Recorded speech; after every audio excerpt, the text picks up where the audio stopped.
नमस्कार प्रिय शिक्षकगण, आज आम सप्तम श्रेणी पुनः कथित लोककथा नामक प्रोजेक्ट भित्तिक शिक्षा मॉड्यूल अनुसंधान करने को जाऊँ।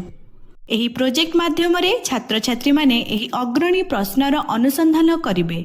आमे कहानी माध्यम आमर संस्कृति को किपरि पुनः कथन एवं संरक्षण करिपारिबा।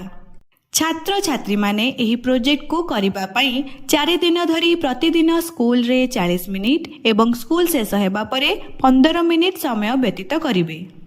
छात्र छात्री माने पारंपरिक लोककथा गुड़िकर मौखिक परंपरा, सांस्कृतिक गुरुत्व एवं कालजयी विषय वस्तु को बुझिबा पई अनुसंधान करिवे। विश्लेषण एवं सृजनशील कहानी माध्यम सेमाने एक विद्यमान लोककथा को पुनः लेखन करिवे किंबा एहाकू नुआ करी गढ़िबे। परंपरा को आधुनिक परिवेश एवं संपर्कित चिंताधारा सहित मिश्रण करी एहार सारांश को संरक्षण करिवे। छात्र छात्री माने ओडिया पाठ्य पुस्तक पृष्ठा 85 रे थिबा एही मनीष को पत्थर कला किए अध्याय को पुनरावृत्ति करिवे एवं मुख्य उपादान गुड़ी को चिन्हट करिवे, जेपरिकी संस्कृति, चरित्र, नीति एवं कहानी गठन। सांस्कृतिक उपादान, स्पष्ट नीति एवं उपयुक्त गठन, आरंभ, मध्य एवं शेष सहित लोककथा गुड़ी को पुनः कथन करिवे।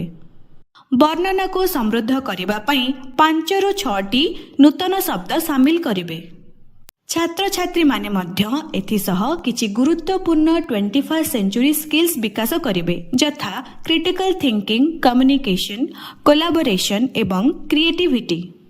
एही प्रोजेक्ट करिबा पई आपण माननकु निम्नलिखित सामग्री आवश्यक हेबो। एक खबर कागजर कॉपी, चार्ट पेपर, कागज एवं पेंसिल। आसंतु एबे आमे 4 दिन रे एही प्रोजेक्ट रे कोन घटिबो ताहा बुझिबा। प्रथम दिन रे छात्र छात्री माने पंचतंत्रर परिचित लोककथा जेपरिकी मांकड़ एवं कुंभीर मने पकाइबे एवं सेमानंकर विषय वस्तु उपरे आलोचना करिवे। 8 ରୁ 10 जणिया दल रे छात्र छात्री माने गुरुजन मानक ठारू लोककथा शेयर करिवे।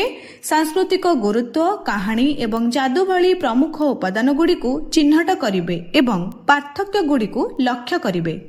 छात्र छात्री माने एही टेम्पलेट व्यवहार करी एही मनीष को पत्थर कला किए अध्यायर संक्षेप करिवे एवं आलोचना करिवे जे कहानीटी एक लोककथा कि नाही, जहा निम्न टिप्पणी उपरे आधारित। एहा संस्कृति, मूल्यबोध किंबा परंपरा, एक स्पष्ट गठन, आरंभ, मध्यभाग, शेष जहार एक नीतिगत नीति अछि ओ प्रतीकात्मक चरित्र गुडी को वर्णित करे।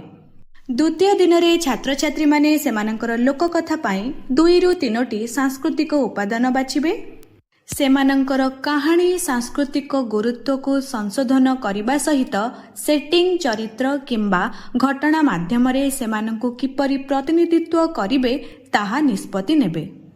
तापरे छात्र छात्री माने मुख्य समस्या, समाधान एवं सृजनशील मोड़ उपरे आलोचना करी सेमानंकर कहानी को चूड़ांत करिवे।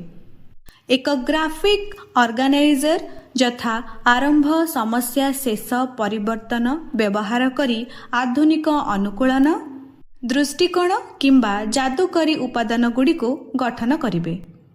तृतीय दिन रे छात्र छात्री माने स्पष्टता, संस्कृति एवं सक्रियता उपरे मतामत पाई सेमानंकर लोक कथा गुड़िक साथी मानंक सम्मुखरे उपस्थापन करिवे। तापरे सेमाने सेमानंकर कहानी गुड़िकरे उन्नति आनिबे एवं सेमानंकर शेष उपस्थापनार योजना आरंभ करिवे। सेमाने रेडियो शो, नाटकीय पाठ किंबा लोकनृत्य भली एक फॉर्मेट बाछिबे एवं सहयोग सुनिश्चित करी वर्णनाकारी, स्क्रिप्ट लेखक एवं प्रॉप निर्देशक भली भूमिका नियुक्त करिवे।